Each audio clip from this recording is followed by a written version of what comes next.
მშვიდობის საქართველოს დღეს 24 ივნისია უყურებთ კურიერს 9 საათზე. რამდენიმე წუთის წინ ირანის სახელმწიფო ტელევიზიამ გამოაცხადა, რომ ისრაელთან ცეცხლის შეწყვეტის რეჟიმი ამოქმედა, თუმცა საჰაერო განგაში ამ დრომდე ისმის ისრაელის რამდენიმე ქალაქში. ბერშევაში ბალისტიკური რაკეტის აფეთქების შედეგად განადგურდა საცხოვრებელი კორპუსი.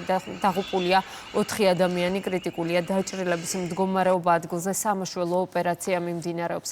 თავდასხმის ახალი სერია მას შემდეგ დაიწყო, რაც დონალდ ტრამპმა მხარეებს შორის ცეცხლის შეწყვეტის შესახებ გამოაცხადა. ტრამპის მტკიცებით, სამშვიდობო ინიციატივით მას ისრაელმა და ირანმა ერთდროულად მიმართა. ღამით ირანმა ახლო აღმოსავლეთში ყველაზე დიდ ამერიკულ ბაზას დაარტყა. ისლამურმა სახელმწიფომ ყატარში დოჰასთან ახლოს მდებარე ალ-უდეიდას მიმართულებით ასობით ბალისტიკური რაკეტა გაუშვა. ცნობილია, რომ პერსონალმა ტერიტორია რეგიონში ესკალაციამდე დატოვა. ყატარმა რაკეტების მოგერიება შეძლო და არც ერთი ამერიკელი სამხედრო არ დაშავებულა. ომი გრძელდება უკრაინაში. სუმის ოლქში ოკუპანტის თავდასხმა 3 ადამიანის სიცოცხლე ემსხვერპლა, მათ შორის ერთი მცირეწლოვანი ბავშვია. 3 ადამიანი მაშველებმა ნანგრევებიდან ამოიყვანეს, ისინი სხვადასხვა დაზიანებებით საავადმყოფოში გადაიყვანეს. მსხვერპლია დონეცკის ოლქშიც. რუსეთის ძალების იერიშის შედეგად 4 ადამიანი დაიღუპა, არიან დაშავებულები. აფეთქებების ხმა ისმოდა ხარკოვში, დაშავებულია რამდენიმე მოქალაქე. უკრაინის პრეზიდენტი ლონდონში ბრიტანეთის პრემიერ-მინისტრს შეხვდა. სტარტერმა უკრაინასთან თავდაცვის სფეროში ერთობლივი წარმოების ინიციატივის შესახებ გამოაცხადა.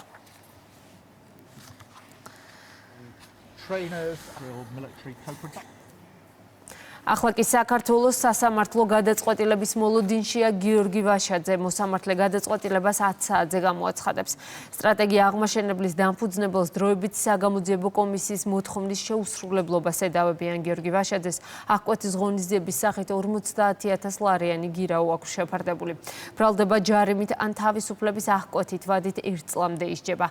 სასამართლოში მისვლას არ აპირებს თავად პოლიტიკოსი. საპარლამენტო საგამოძიებო კომისიის კანონიერი მოთხოვნის დაუმორჩილებლობა გამოძიება სულ 8 ოპოზიციონერ ლიდერს ედავება, მათგან 3 მამუკა ხაზარაძე, ბადრი ჯაფარიძე და ზურა გირჩი ჯაფარიძე უკვე მსჯავრდებულები არიან. დანარჩენი 5 პოლიტიკოსი კი მოსამართლის ვერდიქტს ელოდება.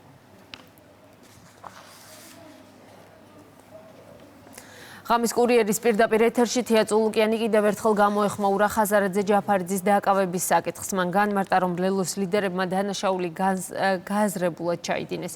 პარლამენტის დროებით საგამოძიებო კომისიის თავმჯდომარე მისაუბრა გახარიას შესახებაც და თქვა, რომ ის ფაქტიურად ქვეყნიდან გაიქცა. მან ექს-პრემიერს შეახსენა, რომ მოუწევს 2 ივლისისთვის საქართველოში ჩამოვიდეს და საგამოძიებო კომისიის ხდომას დაესწრო. სხვა შემთხვევაში საქმე პროკურატურაში გადაიგზავნება.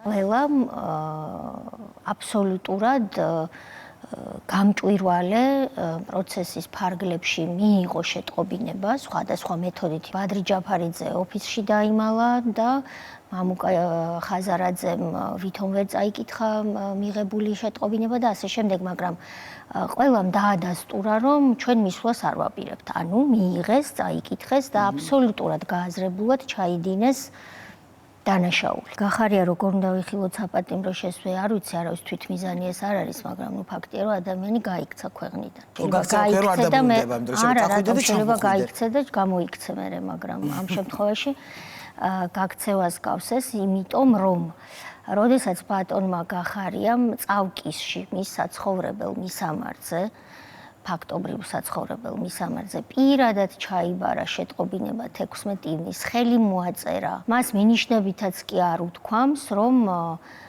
გადის ქვეყნიდან. მას მოუწევს ან ჩამოსვლა 2 ივლისისთვის, მანამდე არის ძალიან ბევრი დრო, მრავალნაირი ტიპის ბილეთი და ფრენა შეუძლია მოძებნოს და შემდეგ თუ საჭიროა უკან გაემგზავროს. თუ არა და ეს უკვე იქნება, რა თქმა უნდა, პროკურატურაში საქმის გადაგზავნის აშკარა საფუძველი. საქართველოს წინააღმდეგ საბოტაჟისა და მტრულ საქმიანობაში დახმარების საქმეზე პროკურატურაში გამოკითხვები გრძელდება. დღეს საგამოძიებო უწყებაში სოფელ ჩორჩანას ერთ-ერთი მცხოვრებელი გამოიკითხება. რაც შეეხება გიორგი გახარიას გუნდის პოზიციას, ისინი კვლავ პარლამენტის დროებით საგამოძიებო კომისიაზე ამახვილებენ ყურადღებას და ამბობენ, რომ ექს-პრემიერი მზადაა ჩორჩანას შესახებ ონლაინ ჩართვით საშუალებით გამოიკითხოს. მომმართველ გუნდში კი გახარიას მიერ მიღებულ ერთპიროვნული გადაწყვეტილების შედეგებზე საუბრობენ. გიორგი ახარია კიდევ ერთხელ გამოხატავს მზადყოფნას ესაუბროს კომისიას დისტანციური ჩართვის მეთოდი. დისტანციური ჩართვა ეს იყო გამოყენებული აქამდეც არაერთგზის სხვა პირების გამოკითხვისას და ბატონი გახარია იურიდიული და სამართლებრივი სტატუსით არანაირად არ განსხვავდება მათგან. ჩორჩანას ინციდენტი ეს არის საკმაოდ მძიმე პროვოკაციული ქმედება თავის დროზე ერთპიროვნულად მასშტაბის ნასაქმეთა მინისტრის მიერ განხორციელებული, რამაც სერიოზული რისკის წინაშე დააყენა ჩვენი ქვეყანა. ერთი მხრივ დაიკარგა 1 მილიონი კვადრატული მეტრი ტყის რესურსი, რაზეც გავრცელდა საოკუპაციო ხაზი და მეორე მხრივ კიდევ უფრო მძიმე პროვოკაციული შესაძლებლობები გაჩნდა ქვეყანაში. პარლამენტის პლენარულ სხდომაზე დღეს სახელმწიფო უსაფრთხოების სამსახურის უფროს ანდრე ოხანაშვილს მოусმენენ. მანამდე კი თავდაცვისა და უშიშროების კომიტეტში სუსის ხელმძღვანელის პირველი მოადგილე ირაკლი ბერაია წარდგება. უმრავლესობაში განმარტავენ, რომ სუსმა ქვეყანაში არსებულ გამოწვევებთან გამკლავება ეფექტიანად შეძლო.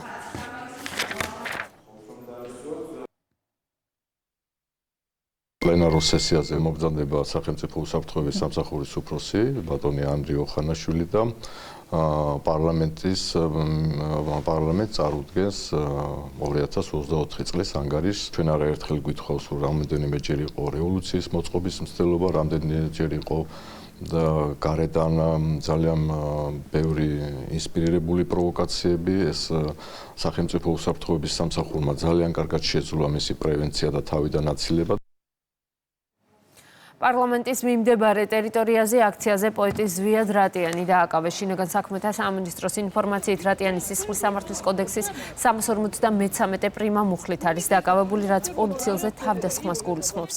პოეტის დაკავების კადრები სოციალურ ქსელში გავრცელდა.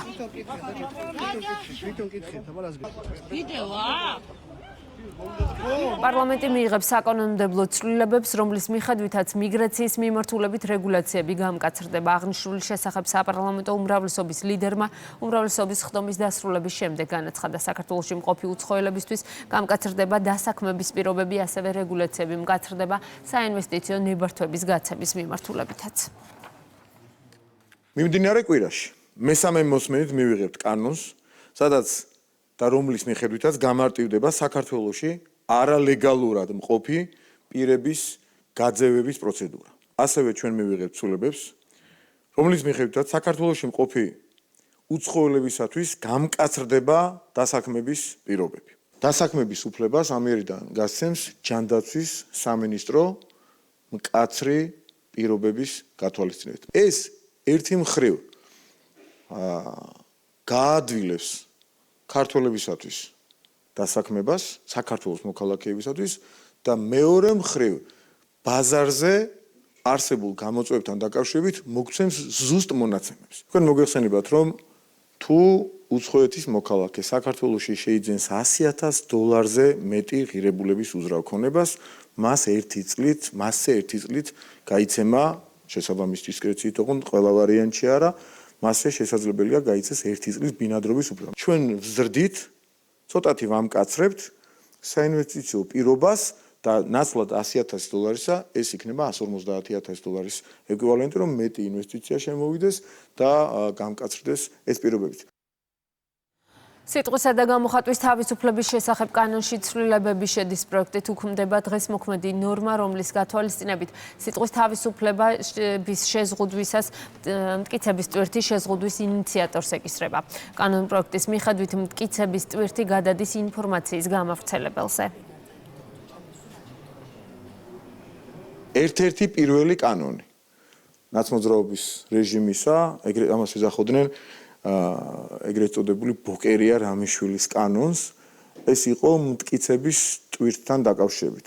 ადამიანს შეეძლო, რომ დაებრალებინა თქვენთვის ნებისმიერი მოქალაქისათვის, პოლიტიკოსისათვის, საჯარო პირისათვის, ნებისმიერისთვის, მოქალაქისათვის რაღაც და მტკიცების ტვირთი იყო თქვენზე, რომ რასაც დაგაბრალებდნენ, ის თქვენ არ ჩაგიდენიათ. ამიერიდან, როდესაც ეს კანონი ძალაში შევიდა, შესაბამისი ნორმა მოქმედდება, მტკიცების ტვირთი ინფორმაციის გამავრცელებელზე გადავა.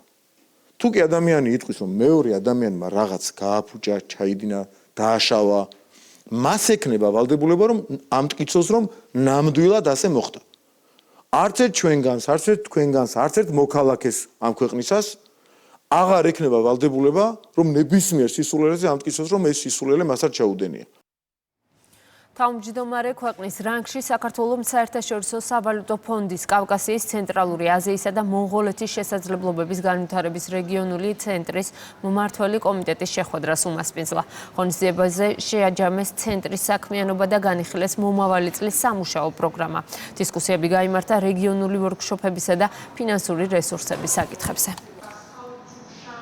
ეს არის ყოველწლიური შეხვედრა და წელს საქართველოს არის თავმჯდომარე და ჩვენ ძალიან მოხარული ვართ, რომ ეს შეხვედრა იმართება საქართველოში და ჩვენ გვაქვს შესაძლებლობა ჩვენ რეგიონის ქვეყნებთან ერთად ვიმსჯელოთ ძალიან მნიშვნელოვან საკითხებზე. როგორც იცით, საქართველოს საერთაშორისო სავალუტო ფონდთან აქტიურად თანამშრომლობს როგორც ფისკალური, ისე მონეტარული პოლიტიკის მიმართულებით მიმდინარე რეფორმებზე და მიმდინარე შეხვედრები განსაკუთრებით მნიშვნელოვანია, რომ ხაზი გაესვას იმ მიღწევებს და გამოწვევებს, რაც ამ ტექნიკური დახმარებების ფარგლებში ხორციელდება საქართველოში და რეგიონის იმ ქვეყნებში, რომელიც აღნიშნული პროფესიული ცენტრიდან იფარება.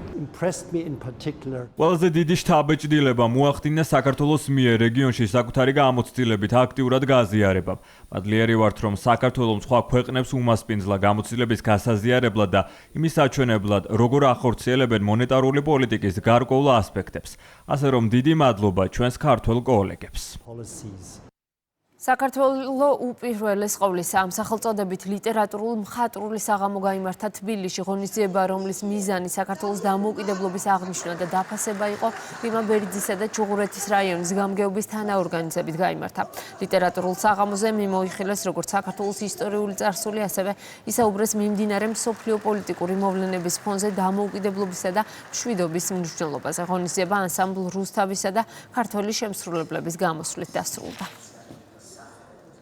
ეს არის ლიტერატურული მხატვრული კომპოზიცია, სადაც მოწვეული არიან ის ადამიანები, ვინც ამ წლების განმავლობაში ძალიან დიდი როლი შეასრულეს ჩვენი ქვეყნის დამოუკიდებლობის, ჩვენი ქვეყნის თავისუფლების, ჩვენი ქვეყნის წარმატების და იმ მიღწევებში, რომელიც დღეს გააჩნია ჩვენს ქვეყანას. დღევანდელი დღე მოიცავდა სამშობლოს სიყვარულს, ძირითადი აქცენტი იყო სამშობლოს სიყვარულზე და თუ რა დიდი მნიშვნელობა აქვს დღევანდელ დღეს, რომ მშვიდობა არის მთავარი და მე მინდა ვისარგებლო შემთხვევით და მადლობა მინდა გადაუხადო დიდი ჩვენს ხელმძღვანელობას, ჩვენს მთავრობას. ძალიან ბედნიერი ვარ, რომ ერთ-ერთი მოწვეული სტუმარი ვიყავი ამ ღონისძიებაზე, ის ეძღვნებოდა საქართველოს დამოუკიდებლობის დღეს.